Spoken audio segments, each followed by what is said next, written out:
નમસ્કાર વિદ્યાર્થી મિત્રો. છેલ્લે લાસ્ટમાં છે તે આપણે ચેપ્ટર નંબર 7ની અંદર સ્વાતંત્ર્ય પહેલાંનું છે તે ભારતીય અર્થતંત્ર ભણતા હતા. એની અંદર છે તે આપણે 4 મુદ્દાઓ છે તે ભણ્યા હતા.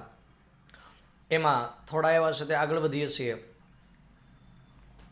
આજનો આપણો નવો ટોપિક છે 5મા મુદ્દાથી ખેતી, એટલે કે સ્વાતંત્ર્ય પહેલાંનું આપણું ભારતીયનું ખેતી ક્ષેત્ર કેવું હતું તે. સૌથી પહેલાં કીધું છે કે અંગ્રેજ શાસન દરમિયાન ભારતીય ખેડૂતો પાસેથી ઊંચા દરે લેવાતું જમીન મહેસૂલ, જમીનદારોની પ્રથાને પ્રોત્સાહન, ખેડ હકને સુરક્ષા અને સલામતી ન આપવી વગેરે દ્વારા ખેડૂતોનું ભારે શોષણ થયું. એવું કીધું છે કે અંગ્રેજોના શાસન દરમિયાન, એટલે કે અંગ્રેજોએ શાસન કર્યું ત્યાં સુધી આપણા ભારતની અંદર ભારતના જ ખેડૂતો પાસેથી ખૂબ જ ઊંચા દરે છે તે વ્યાજ લેવામાં આવતું હતું. ખૂબ જ ઊંચા દરે જમીન મહેસૂલ, એટલે કે જમીન પર છે તે ભાડું લેવામાં આવતું હતું. જમીનદારી પ્રથાને પ્રોત્સાહન, એટલે કે જે જમીનના માલિકો હતા એ હજી વધારે જમીનના માલિકો બને એના માટે એ જમીનદારી પ્રથાને પ્રોત્સાહન આપતા હતા.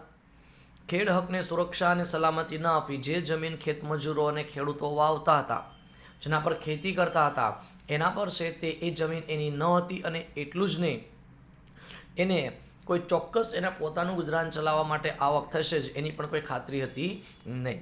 ટૂંકમાં સર્વ રીતે છે તે ખેડૂતોનું શોષણ કરવામાં આવતું હતું, જેથી ભારતીય ખેડૂતો ગરીબ બન્યા અને કેટલાક ખેડૂતો તો ખેતમજૂર બની ગયા. આ પ્રથાને કારણે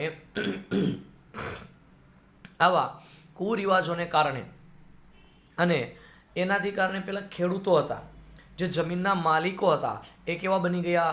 ગરીબ બની ગયા. અને કેટલાક ખેડૂતોની સ્થિતિ તો એટલી ખરાબ બની કે તે લોકો છે તે શું બની ગયા છે? એને પોતાની જમીન વેચીને જમીન વિહોણા બની ગયા છે. આ ઉપરાંત અંગ્રેજોએ ખેતીનો પોતાના સ્વાર્થ માટે ઉપયોગ શરૂ કરાવ્યો, જેના લીધે ખેડૂતોને ખૂબ નુકસાન થયું. આ ઉપરાંત અંગ્રેજોએ એના શાસન દરમિયાન આપણા ભારતના ખેડૂતોની ખેતીનો શું કરાવ્યો છે કે પોતાના સ્વાર્થ, એટલે પોતાને લાભ અને ફાયદો થાય એના માટે છે તે એને સૌથી વધારે ખેડૂતોની ખેતીનો ઉપયોગ કર્યો છે. અંતે બ્રિટિશ શાસનને કારણે ખેતી અને ખેડૂતો પાયમાલ થયા. ટૂંકમાં એવું કહી શકાય કે બ્રિટિશોએ જ્યાં સુધી આપણા ભારતની અંદર શાસન કર્યું ત્યાં સુધીમાં આપણા ભારતની ખેતી અને ખેડૂતો બંને છે તે કંગાળ અને પાયમાલ થયા છે. આ ઉપરાંત બ્રિટનની ઔદ્યોગિક ક્રાંતિ બાદ કાપડ ઉદ્યોગમાં ગળીની જરૂરિયાતમાં વધારો થયો, તેથી બ્રિટિશ સરકારે ગળીનું ઉત્પાદન અને નિકાસ વધે તેવા પ્રયત્નો કર્યા હતા. ત્યાર પછી કીધું છે કે બ્રિટન નામના દેશની અંદર ઉદ્યોગોની સ્થાપના અને ઉદ્યોગોનો વિકાસ થયો અને એના લીધે છે તે કાપડ ઉદ્યોગ વિકસ્યો અને કાપડ ઉદ્યોગની અંદર ગળીની જરૂરિયાત છે તે ઊભી થઈ.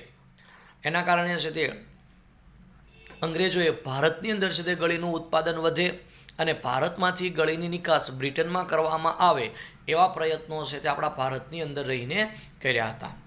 પરંતુ ગળીનું ઉત્પાદન કરનારા ખેડૂતોને વાવેતર માટે ધિરાણ અપાતું ન હતું, અને જો પાક નિષ્ફળ જાય તો ધિરાણ ભરપાઈ ન કરી શકવાથી ખેડૂતો દેવાદાર બની ગયા અને આમ ખેડૂતોના હાલ છે તે બેહાલ થયા. બીજું કીધું છે કે આપણા ભારતની અંદર કે જે કંઈ પણ ગળીનું ઉત્પાદન કરવા માટે ખેડૂતોની ખેતી જમીન લીધી, પણ ખેડૂતોને એ જમીનનું વાવેતર કરવા માટે ધિરાણ પૈસાની જરૂર હતી. એ ધિરાણ અને પૈસા છે તે અંગ્રેજોએ આપ્યા નહીં. એટલું જ નહીં, જો ખેડૂતોનો પાક નિષ્ફળ જાય અને ભરપાઈ ધિરાણ એને લીધું છે, લોન લીધી છે, એ ધિરાણ ભરપાઈ ન કરી શકે તો એ ખેડૂતો છે એને જમીન પણ છે તે અંગ્રેજો લઈ લેતા હતા. અને એના કારણે છે તે ભારતના ખેડૂતો ધીમે ધીમે છે તે સમય જતા છે તે કેવા બની ગયા? દેવાદાર છે તે બની ગયા. અને આમ ખેડૂત અને ખેતી બંને છે તે બેહાલ થયા, એટલે કે બંનેની સ્થિતિ ખરાબ થઈ. આગળ છઠ્ઠો મુદ્દો કીધો છે મહેસૂલનો દર. ઈસ્ટ ઇન્ડિયા કંપનીએ વિભિન્ન રાજાઓ પાસેથી મહેસૂલ ઉઘરાવવાની સત્તા મેળવીને ભારતના જમીન માલિકો પાસેથી ઊંચા દરે મહેસૂલ ઉઘરાવવાનો પરવાનો મેળવ્યો, જે જમીનદારો પાસે હતો. એવું કીધું છે કે ભારતની અંદર અંગ્રેજી કંપની, એટલે કે ઈસ્ટ ઇન્ડિયા કંપનીએ આપણા દેશની અંદર રાજ કરતા જુદા જુદા રાજાઓ પાસેથી મહેસૂલ એટલે કે જમીન પર છે તે કરવેરો ઉઘરાવી શકે, વસ્તુ અને સેવાઓ પર કરવેરો ઉઘરાવી શકે એવી મંજૂરી અને પરમિશન તે સમયના શાસન કરતા રાજાઓ પાસેથી મેળવી લીધી. અને એ પણ કેવું ઊંચા દરે એટલે કે બહુ જ વધારે પ્રમાણમાં તેઓ જમીન મહેસૂલ ભારતના ખેડૂતો પાસેથી, ભારતના છે તે ઉદ્યોગપતિઓ પાસેથી લઈ શકે. અને એટલું જ નહીં, ભારતના રાજાઓ એમને આ માટેનો પરવાનો એટલે કે લાયસન્સ પણ આપ્યો હતો. અને આ પરવાનો મોટા ભાગે કોને આપ્યો હતો? જમીનદારોને છે તે આપ્યો હતો. બ્રિટિશ સરકાર દ્વારા ખેડૂતની ખેતીની આવકના અડધો ભાગ જેટલા ઊંચા દરે મહેસૂલ ઉઘરાવવાની નીતિ ઘડવામાં આવી હતી. બ્રિટિશ સરકારે શોષણ એટલું બધું કર્યું મિત્રો કે જો કે ખેડૂતના ખેતીની આવક જેટલી હોય એમાંથી 50%, અડધો ભાગ એટલે 50% જેટલી આવકનો હિસ્સો તો એને કરવેરા સ્વરૂપે બ્રિટિશ સરકારને છે તે ચૂકવવો પડતો હતો. આ ઉપરાંત મહેસૂલ ઉઘરાવવામાં બ્રિટિશ સરકાર જુલ્મી હતી. જો ખેડૂતોને દંડ કરતી, મિલકત જપ્ત કરતી અથવા ખેડાણના હેતુથી આપેલી જમીન પાછી લઈ લેતી હતી. અને આમ આવા મનસ્વી નિર્ણયોથી ભારતીય ખેતીને પારાવાર નુકસાન થયું છે. સાથે સાથે એવું પણ કીધું છે કે ભારતના જે કંઈ પણ ખેડૂતો હતા એની પાસેથી જમીન જે કંઈ પણ મહેસૂલ ઉઘરાવતા હતા એ જમીન મહેસૂલ ઉઘરાવવાની એની રીત પણ છે તે થોડીક વધારે પડતી કડક, આપણી ભાષામાં કહીએ તો જુલ્મી હતી. એ એવી હતી કે જો કોઈ પણ ખેડૂત છે તે મહેસૂલ ન ચૂકવે તો એને દંડ તે સમયની બ્રિટિશ સરકાર કરતી હતી. એની જે કંઈ પણ મિલકત હોય, જમીન હોય, મકાન હોય કે અન્ય મિલકતો એ પણ જપ્ત કરતી, એટલે લઈ લેવામાં આવતી હતી. એટલું જ નહીં, ખેડાણના હેતુથી એટલે કે જે કંઈ પણ ખેડૂતો હોય, ખેતમજૂરો હોય અને જમીનદારો, અને ખાસ કરીને બ્રિટિશ સરકારની માલિકીની જમીન એને વાવવા માટે આપી હોય, ખેતી કરવા માટે આપેલી હોય, અને જો એ મહેસૂલનો દર ન આપે એટલે કે કરવેરા ન ભરે તો એને આપેલી જમીન પણ એની પાસેથી એટલે કે ખેડૂત પાસેથી લઈ લેવામાં આવતી હતી.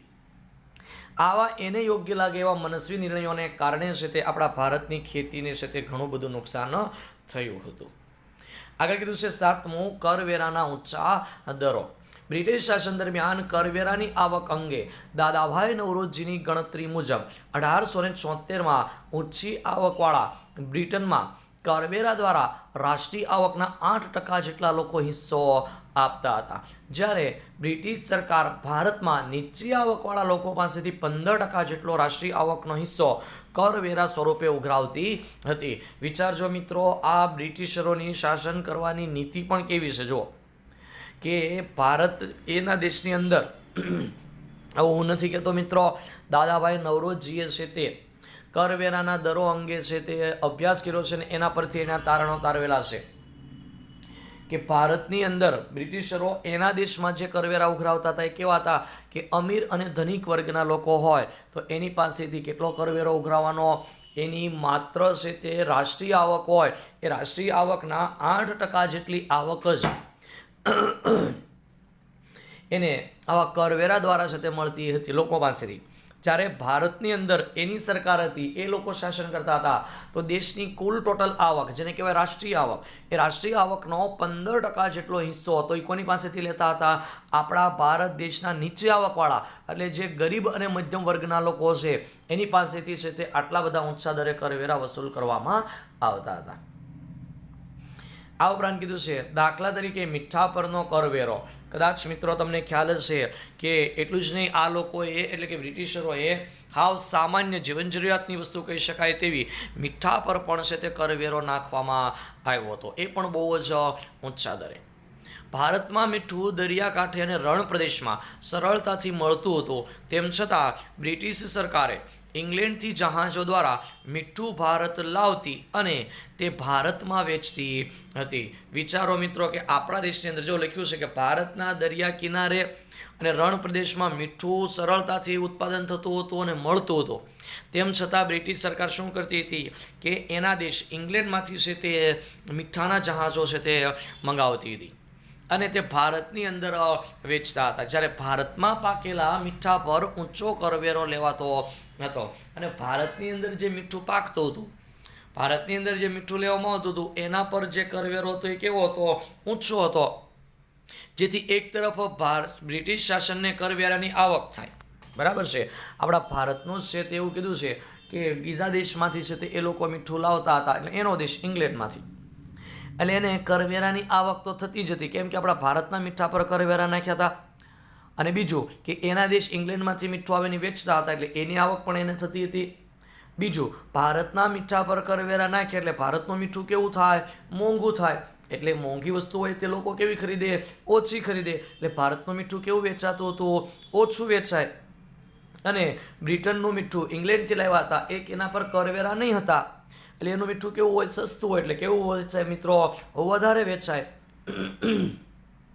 આથી જ ગાંધીજીએ દાંડી કૂચ કરીને સવિનય મીઠાનો સત્યાગ્રહ કર્યો હતો. અને એટલા જ માટે મિત્રો તમે ભણીને આવ્યા છો ધોરણ 9ની અંદર કે આ માટે જ ગાંધીજીએ, અંગ્રેજોએ જે બ્રિટિશરોએ જે મીઠા પર બહુ જ ઊંચા દરે કરવેરા નાખેલા, અને એના કારણે જ છે તે ગાંધીજીએ અંગ્રેજો વિરુદ્ધ આ મીઠા પર કરવેરા નાખવાના વિરોધમાં સત્યાગ્રહ કર્યો હતો, જેને મીઠાના સત્યાગ્રહ તરીકે પણ ઓળખવામાં આવે છે. ત્યાર પછી આગળ કીધું છે આપણને 8મો મુદ્દો, જકાતના વિવિધ દરો. એટલે તે સમયે જે કંઈ પણ જકાત લેવામાં આવતી હતી તે મિત્રો જતો આયાત અને નિકાસ થતી વસ્તુઓ પર જે કરવેરા નાખવામાં આવે છે તેને જકાત કહેવામાં આવે છે. બીજા દેશમાંથી આપણા દેશમાં આયાત થાય અને આપણા દેશમાંથી બીજા દેશમાં નિકાસ થાય, એ વસ્તુ પર જે કરવેરા લેવામાં આવે એને જકાત કહેવામાં આવે છે. આયાત પર કરવેરા લેવામાં આવે અને આયાત જકાત કહેવાય, અને નિકાસ પર કરવેરા લેવામાં આવે અને નિકાસ જકાત કહેવામાં આવે છે. ઈસ્ટ ઇન્ડિયા કંપનીએ મુઘલ બાદશાહ પાસેથી 1716માં સનદ એટલે કે પરવાનગી મેળવીને તે પ્રદેશ પૂરતી જકાતોમાં માફી મેળવી હતી. તે સમયે છે તે બ્રિટિશરોની કંપની એટલે કે ઈસ્ટ ઇન્ડિયા કંપની એ આપણા ભારતની અંદર રાજ કરતા રાજાઓ અને તે સમયના શાસકો એટલે કે મુઘલ બાદશાહ પાસેથી 1716ની અંદર પરવાનગી મંજૂરી છે તે એણે લઈ લીધી હતી કે આપણા ભારતની અંદર એની કોઈ પણ પ્રકારની વસ્તુ વેચાય તો એના પર કોઈ પણ પ્રકારનો કરવેરો નાખવાનો નહીં. તેનાથી વિરુદ્ધ ભારતીય વેપારીઓને વિવિધ પ્રદેશની જકાત ભરવી પડતી હતી, અને ભારતનો કોઈ પણ વેપારી કે ઉત્પાદક એ સમયગાળામાં ભારતની અંદર કોઈ વસ્તુ વેચે તો ભારતના વ્યક્તિએ શું કરવું પડતું હતું? કરવેરા ભરવા પડતા હતા, એટલે કે જકાત ભરવી પડતી હતી. ઉદાહરણ આપ્યું છે જો મિત્રો, દાખલા તરીકે ભારતના સુતરાઉ કાપડની નિકાસ પર 15% જકાત અને બ્રિટનથી આવતા સુતરાઉ કાપડ પર માત્ર 2.5% જકાત નાખવામાં આવતી હતી. સીધી વસ્તુ છે મિત્રો, સરળતાથી ખબર પડી જાય એવું છે કે આપણા ભારત દેશની અંદર કોઈ પણ વસ્તુ છે તે જોજો કે ભારતમાંથી સુતરાઉ કાપડ નિકાસ થાય તો એના પર કેટલા ટકે કરવેરો લેવામાં આવતો હતો? 15% જકાત નાખવામાં આવતી. અને બ્રિટનથી સુતરાઉ કાપડ ભારતમાં આવે, આપણા દેશનું બીજા દેશમાં જાય તો 15%, પણ એના દેશ બ્રિટનનું કાપડ આપણા ભારતની અંદર આવે તો એના પર કેટલા ટકા કરવેરો હતો? માત્ર 2.5% જેટલી જ જકાત નાખવામાં આવતી હતી. આ ભેદભાવભરી જકાત નીતિએ ભારતના સુતરાઉ કાપડના ઉદ્યોગને પણ બરબાદ કર્યો, અને આવી નીતિથી સમગ્ર ભારતના ઉદ્યોગોની પણ પડતી થઈ. એટલું જ નહીં, સાથે સાથે એવું પણ કીધું છે કે આવા નિર્ણયોને કારણે આપણા ભારત દેશના સુતરાઉ કાપડ છે પણ સંપૂર્ણ તમામ ઉદ્યોગો છે, કાપડ ઉદ્યોગો, એની પડતી છે તે થઈ હતી. તો આજે છે તે મિત્રો બસ અહીંયા જ અટકીએ છીએ. બાકીના હજુ 3-4 મુદ્દા છે એને આપણે હવે પછીના નેક્સ્ટ વિડીયોની અંદર છે તે સમજૂતી મેળવીશું. અસ્તુ. જય હિન્દ, જય ભારત.